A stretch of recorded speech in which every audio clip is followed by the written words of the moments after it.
Well, hi there, everybody. It's been a while since we've had a little chat, and I thought, well, it's about time to have one. And I bet that title kind of got you to thinking because it had the word death, dying involved in it. And what I have found is that over the years, and as I get older, I do think about death more, but I don't think about it in a negative connotation in any way. No, death is just what's going to happen to all of us. I mean, no matter how you slice it, you're not getting out of this life on earth without dying. Now, where do you go after that? Well, it depends on your faith. I'm of the Christian faith. I believe in Jesus. I believe he died on the cross for my sins. And because I've accepted that fact, I'm going to go to heaven. But that alone is not what gives me all my comfort in death.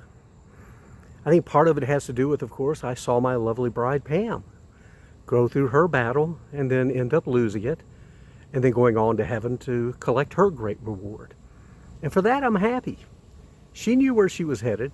She knew what was going to be the end result. And that's okay. Those of us here on earth, though, that had to tell her goodbye, it was torture. I mean, it was absolutely horrible. Worst thing ever in life. Going on 6 years now, and I still don't like to think about it. But I have learned how to keep moving forward, and that's a whole different program. But it's funny, as I do get older, and when I do even talk about dying, it tends to freak people out. Like, oh, don't talk about that. It's like, well, I'm not dwelling on it, but it's just something that we need to be prepared for.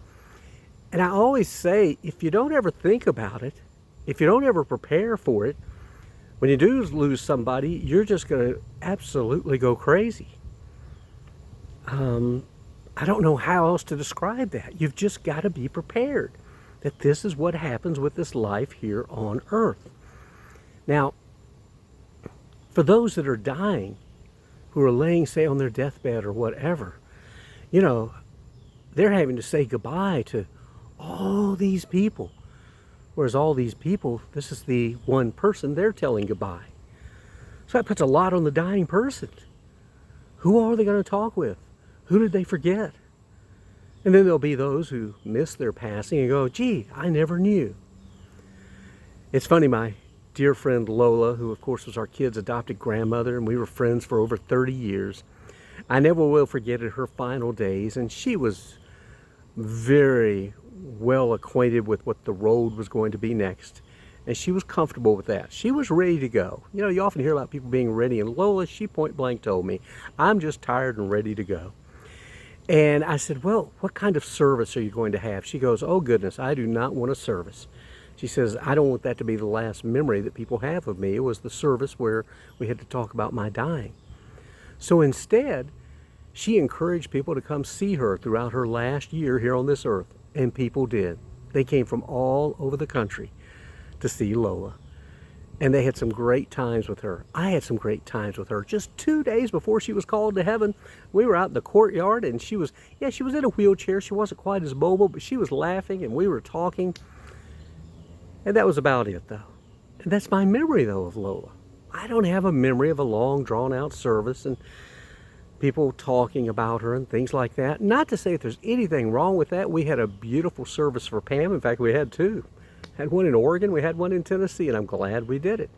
But I also understand what Lola's thinking was in terms of her being the one to say goodbye on her terms and to kind of let the last days and that part about being the service be her decision.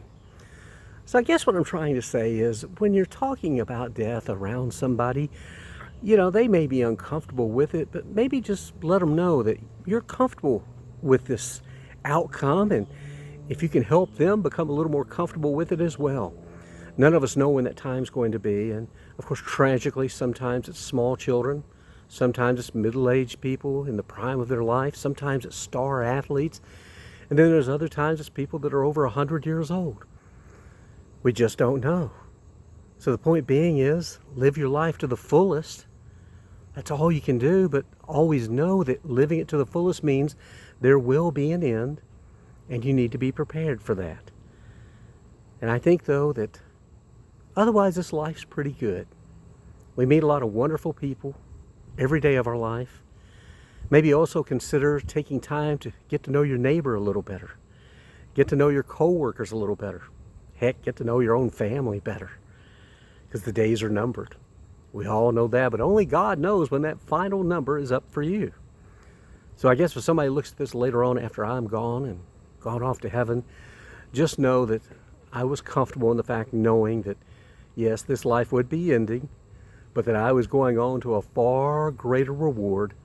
And the days then, well, they'll last into eternity. And so far, so good. This has been a good life. I've enjoyed it. Yes, there have been some tragic times, some very sad times, and there'll probably be some more. But I am grateful for the good days that we do have here. And I hope you have some good days as well, okay? So thanks for watching. Appreciate you subscribing. Share this message if you think it maybe was impactful. We'd really appreciate that, okay? Bye now.